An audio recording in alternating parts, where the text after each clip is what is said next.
सत्संग के इस 9वें भाग को प्रारंभ करते हैं। एक साधक ने महर्षि रमण से पूछा कि महर्षि, स्वप्न तथा जागृति में क्या अंतर है? तब महर्षि ने कहा, स्वप्न में मनुष्य अनेक देह धारण करता है और ऐन्द्रिक संपर्क का स्वप्न देखते समय वे पुनः उसी देह में प्रविष्ट हो जाते हैं।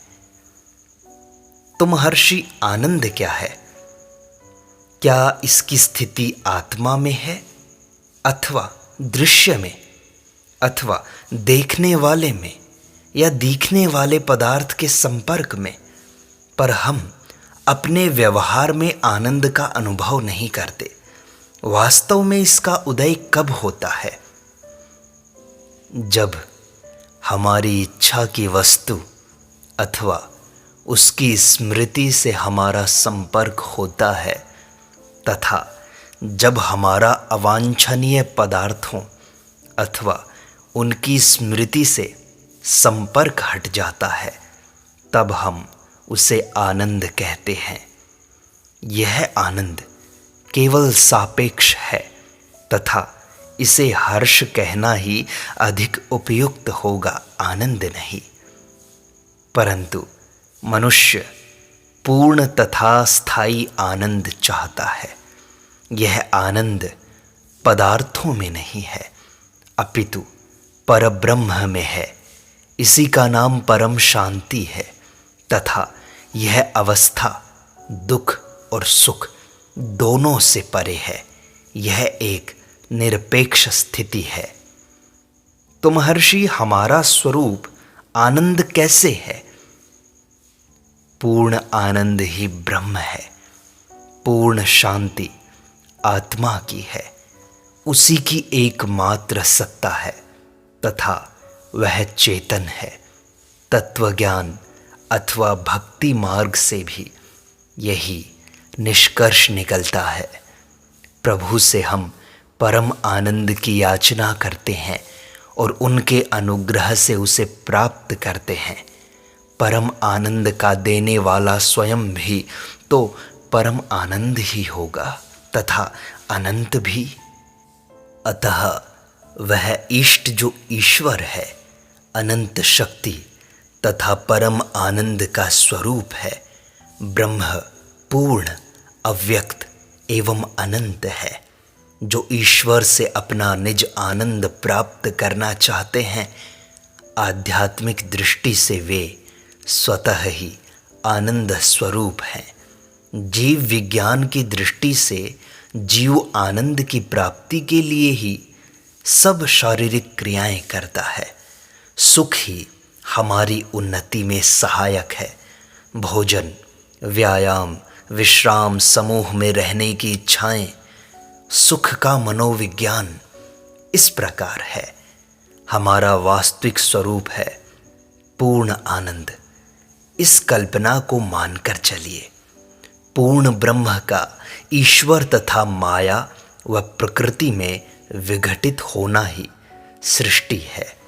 माया के दो भाग हैं, परा जो आधार तत्व है तथा अपरा जिसमें पंच तत्व तथा मन, बुद्धि एवं अहंकार ये 8 तत्व आते हैं। अहम की पूर्णता सहसा तब भंग होती है जब किसी वस्तु का अभाव प्रतीत होता है तथा किसी वस्तु की इच्छा अथवा कुछ कार्य करने की कामना उत्पन्न होती है। उस इच्छा की संतुष्टि होने के बाद उस अभाव की पूर्ति होने से, अहम के प्रसन्न हो जाने से मूल पूर्णता पुनः अपने स्वरूप में आ जाती है। इसलिए आनंद हमारी स्वाभाविक स्थिति अथवा स्वभाव कहा गया है। सुख दुख सापेक्ष होने से हमारी सीमित स्थिति के परिचायक हैं तथा इस स्थिति में हमारी इच्छा की पूर्ति प्रगति की द्योतक है।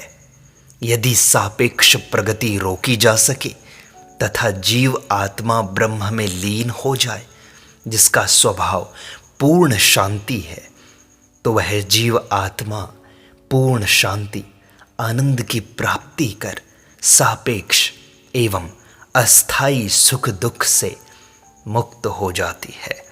इसलिए आत्म साक्षात्कार परिपूर्ण आनंद ही है। यह आत्म साक्षात्कार असीमित ज्ञान दृष्टि है, परोक्ष अनुभूति के ज्ञाता के रूप में नहीं। यही सर्वोच्च आत्मसमर्पण है।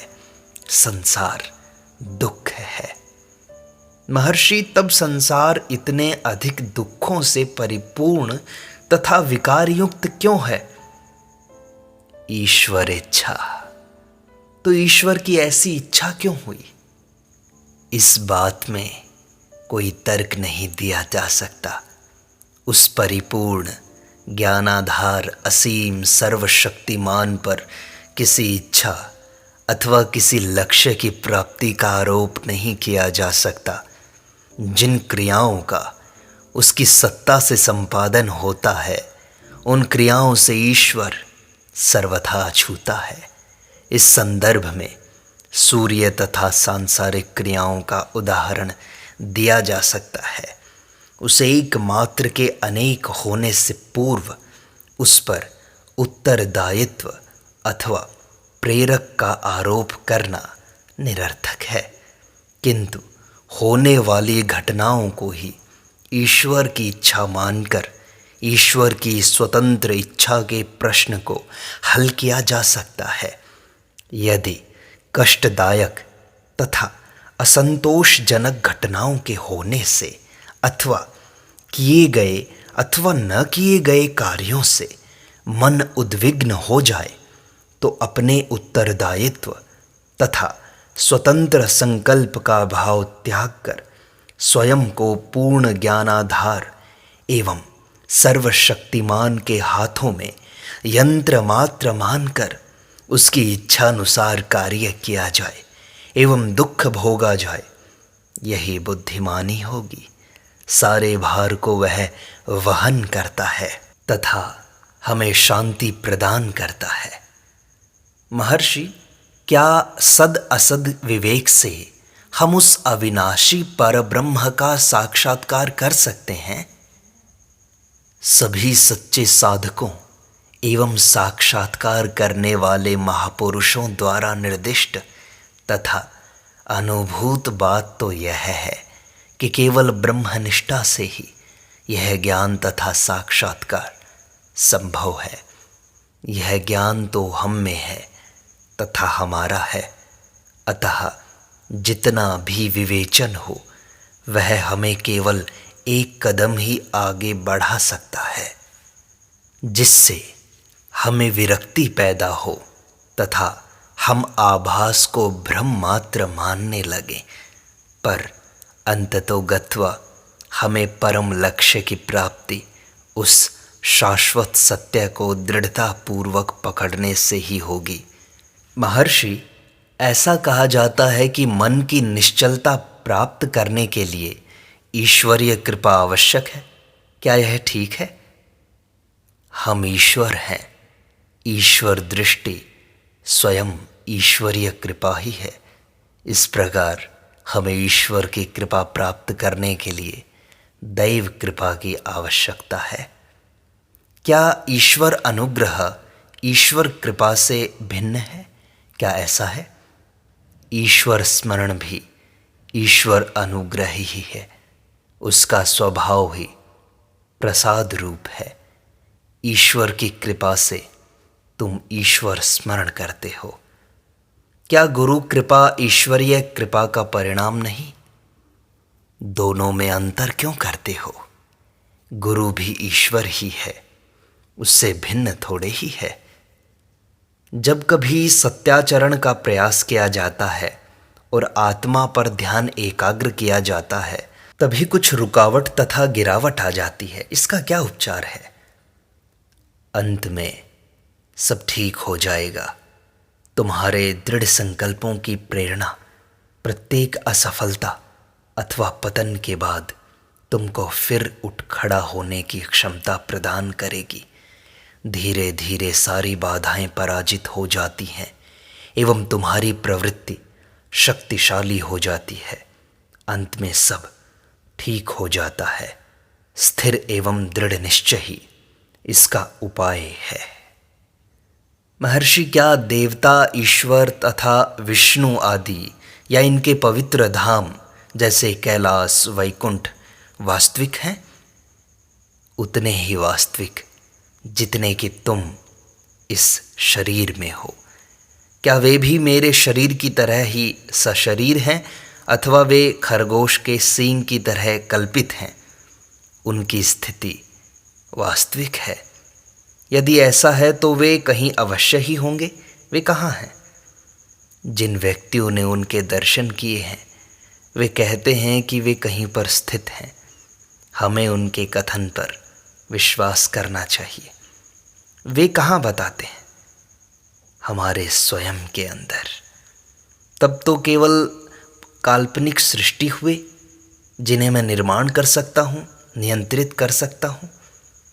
प्रत्येक वस्तु इसी प्रकार तो है, किंतु मैं काल्पनिक सृष्टि भी कर सकता हूँ, जैसे खरगोश के सींग अथवा आंशिक सत्य जैसे मृगजल। जबकि कुछ ऐसे तथ्य भी हैं जो मेरी कल्पना में नहीं हैं। क्या देव, ईश्वर, विष्णु इसी प्रकार हैं? हाँ। क्या ईश्वर प्रलय के अधीन है? क्यों? मनुष्य ही आत्मभाव के फलस्वरूप प्रलयातीत होकर मुक्ति लाभ प्राप्त कर लेता है। ईश्वर तो अनंत बुद्धि व क्षमता वाला है। वह ईश्वर प्रलय रहित क्यों न होगा? क्या देव तथा पिशाच भी इसी प्रकार होते हैं? हाँ। हम चैतन्य का ब्रह्म चिंतन किस प्रकार करें?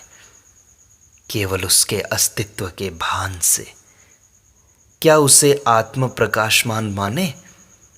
वह प्रकाश तथा अंधकार दोनों से परे है। मनुष्य दोनों का अनुभव करता है। आत्मा ही जीव को प्रकाश एवं अंधकार अनुभव करने का ज्ञान प्रदान करता है।